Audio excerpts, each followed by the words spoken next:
huge appetite for adventure, and I joined the troops of Louis XV, who were at war with England. From my career as an officer, I have maintained deep friendships and the conviction that only peace enables an honest man to accomplish great things. Nevertheless, war gave me an extraordinary gift, an introduction to the eau de vie of the region of Charente. Posted to the Ile de Ré, our garrison was able to taste this liquor of the gods, deemed superior to all other brandies. This discovery changed my life, but I never imagined it would shape the destiny of my entire family. In 1765, I founded my brandy business in the Charente, then moved to cognac, which is still the heart of the Maison Hennessy. My son James was born the same year, and I was convinced that with his help, our eau de vie would charm the whole world. A wind of freedom redealt the political cards, and I hope that the spirit of the Enlightenment would win the day. Through my friendships, I built solid distribution networks in Ireland, Britain, and France, which allowed our maison to prosper despite political tension. My Irish associates helped me teach my son James the ropes of the trade. As a fervent supporter of American independence, I always knew our cognac would have many aficionados in the New World.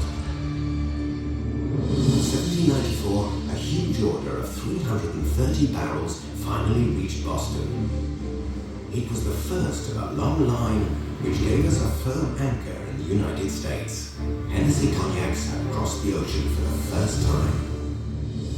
At the turn of the century, James decided to make excellence a principle. Only high-quality eau de vie were to be aged in the best barrels.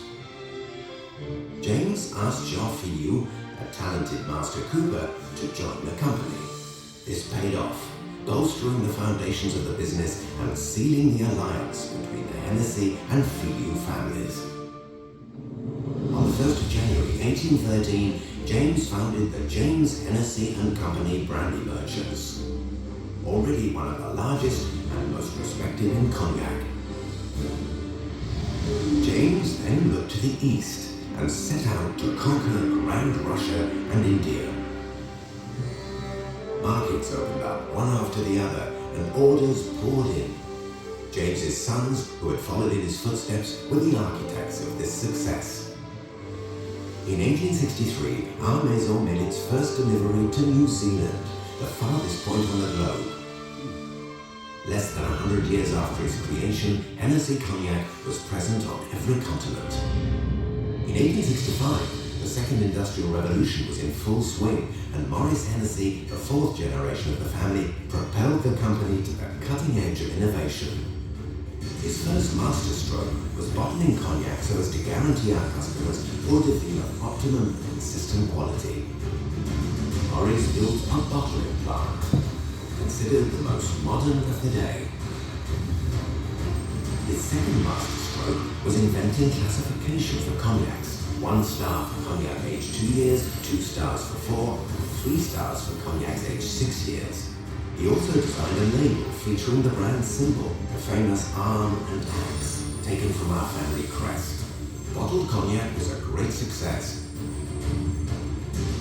Maurice Hennessy and his cellar master Émile Filliou, the third generation Filliou, came up with a daring idea to blend exceptional aged eau de vie.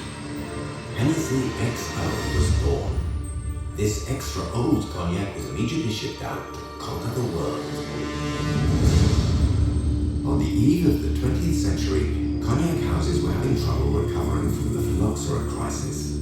However, thanks to the talent of our cellar master, Alfred Filliou, our cognacs became more refined and sophisticated. Our blends were ever more perfected. In the late 19th century, James Hennessy saw the potential of advertising. He launched poster campaigns all over the world, claiming that the encounter between Maison Hennessy and local cultures would be infinitely rich. He also encouraged each country to invent a lifestyle around savouring our cognacs. With the advent of Prohibition in the United States, Maurice Hennessy and Raymond Filiou developed a daring strategy with their partner William Schieffelin, selling cognac for its medicinal properties. After Prohibition, our cognacs were the first to be imported once again to the United States. Schieffelin showcased the event, having famous opera singer Lily Ponce pose on the freshly unloaded crates. After this promotional tour de force, Schieffelin and Maison Hennessy innovated by finding renowned ambassadors from business, cinema, and sports. The result, success. In 1947, Hennessy brought cognac into the design era. The Maison overhauled the aesthetics of the XO bottle. This innovative idea was soon emulated throughout the cognac world. Always managing to reflect its time, Maison Hennessy kept up with changes to society and clientele. It was an ambassador for the 1950s chic, 1960s women's lib, and humorously cultivated the 1980s playboy myth. The partnership between Kylie and Hennessy and Maurice Filiou in the 1970s made our company one of the major players in the luxury sector. The creation of Moet Hennessy in 1971 heralded the expansion of our markets in Japan, the US, and China. For over 250 years and 8 generations, the passion, know-how, and talent of our two families, Hennessy and Filiou, have built up the excellence of our company. With this incredibly rich history, Hennessy is now one of the emblematic brands of the LVMH group. This success goes beyond my wildest dreams.